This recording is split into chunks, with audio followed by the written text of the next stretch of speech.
গাইবী খাজানা। হাজার বছর আগের কথা। ইরান দেশের নাম তোমরা নিশ্চয়ই শুনেছ। পৃথিবী জুড়ে রয়েছে ইরানের পরিচিতি, রয়েছে সুনাম সুখ্যাতি। সেই দেশের মাটিতেই জন্ম হয়েছে জগৎবিখ্যাত অনেক মানুষের। তাদের জ্ঞানের আলোতে আলোকিত হয়েছে মানুষের অন্ধকার হৃদয়। ফার্সি ভাষার নামজাদা কবি শেখ সাদির কথা দাদি নানির কাছে হয়তো তোমরা শুনে থাকবে। তার জন্ম সে দেশেই হয়েছে। আজ তোমাদের সে দেশে এক সৎ মানুষের গল্প শোনাবো। সে দেশে আলী ইবনে ভুয়া নামে একটি গোত্র ছিল।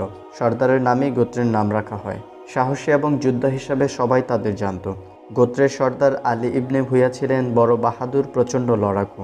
এসব গুণ ছাড়াও তার একটি মহত্ব গুণ ছিল, তা হলো সকল কাজে তিনি নিজের সাধ্য অনুযায়ী সঠিকভাবে চেষ্টার সাথে সাথে আল্লাহর ওপর পূর্ণ তাওয়াক্কুল অর্থাৎ ভরসা করতেন। কালচক্রে একবার তিনি কঠিন টাকাকড়ির সংকটে পড়ে গেলেন। একদিকে ধনভাণ্ডার খালি হয়ে গেছে, অপরদিকে অধিক সৈন্যবাহিনীর বেতন ভাতা দিতে না পারায় ওরা দায়িত্বে অবহেলা শুরু করেছে। একদিনের ঘটনা, সর্দার আলী ইবনে ভুয়া তার একটি পুরাতন ভবনের বিছানায় শুয়ে গভীর চিন্তায় ডুবে আছেন। তন্ময় হয়ে ভাবছেন কি করে সংকট কাটিয়ে ওঠা যায়। এমন সময় হঠাৎ ছাদ থেকে সাপ গড়িয়ে পড়ল। সাপ দেখে ভয়ে তিনি এদিকে সরে গিয়ে লাঠি নিয়ে সাপকে মারতে চেষ্টা করলেন, কিন্তু পারলেন না। সাপ পালিয়ে গেল। ঘটনা এখানেই শেষ। কিন্তু কে জানে তার মনে আবার কি খেয়াল এলো। তিনি তখনই কিছু সৈন্যকে ডেকে নির্দেশ দিলেন কোদাল খন্তা নিয়ে এসে ছাদ ভেঙে ফেলো। হয়তো তার মনে এই কথা উদয় হয়েছে যে ছাদের ভেতর আরও সাপ রয়েছে, সুতরাং এগুলোকে এখন মেরে ফেলাই উত্তম।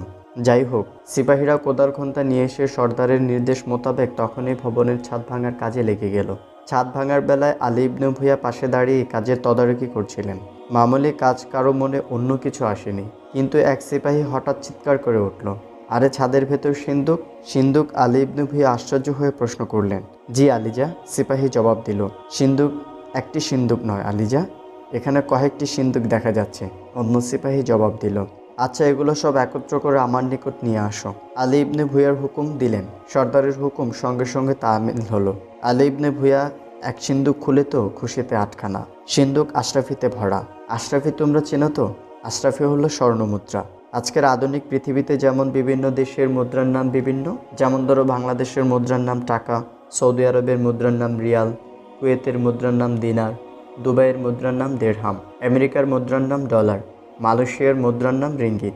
এরকম আরও কত মুদ্রা চালু রয়েছে। কিন্তু সেকালে শুধু দুরকম মুদ্রা চালু ছিল, দিনার মানে স্বর্ণ মুদ্রা, দেড়হাম মানে রূপমুদ্রা। দ্বিতীয় সিন্দুক খোলা হলো, তাতেও আশরাফি। গাইবী খাজানা পেয়ে সর্দার আল্লাহর শুকর আদায় করলেন। সিপাহীদের বকেয়া সব বেতন ভাতা পরিশোধ করলেন। প্রয়োজনীয় আসবাবপত্র ক্রয় করলেন। কেউ বলতে পারে এটা ঘটনাক্রমেই মিলে গেছে, এরকম অনেকেই পেয়ে থাকে। কিন্তু এখানে এই কথা ভুল, কারণ তার দিন কয়েক পরেই তিনি আরও অনেক বড় খাজানা লাভ করেন। ঘটনা হলো, একবার তিনি কয়েকজন অফিসার সহ সফর করেছিলেন। এক স্থানে হঠাৎ ঘোড়ার পা দেবে যায়। ঘোড়ার পা বের করার জন্য একটি মাটি খোঁড়া হলে সেখানে বিশাল খাজানা নজরে পড়ল। এতে বোঝা গেল এই ঘটনা হঠাৎ নয়। সর্দারের নেকি আল্লাহর উপর তাওয়াক্কুল করার কারণে তাকে গায়েব হতে সাহায্য করা হয়েছে। দ্বিতীয় খাজানা পেয়ে তিনি যুদ্ধের সামান তৈরি করলেন, নতুন সৈন্যবাহিনী প্রস্তুত করলেন। অল্পদিনেই তিনি প্রতিষ্ঠা করলেন এক সুখের রাজ্য। এখন তিনি আগের তুলনায় অনেক বেশি ক্ষমতাবান নেতা। হ্যাঁ বন্ধুরা, আমরাও যদি ভালো হই, সৎ পথে চলি, আল্লাহর উপর ভরসা করে, তাহলে বিপদের মুহূর্তে আমাদেরও এভাবে সাহায্য করা।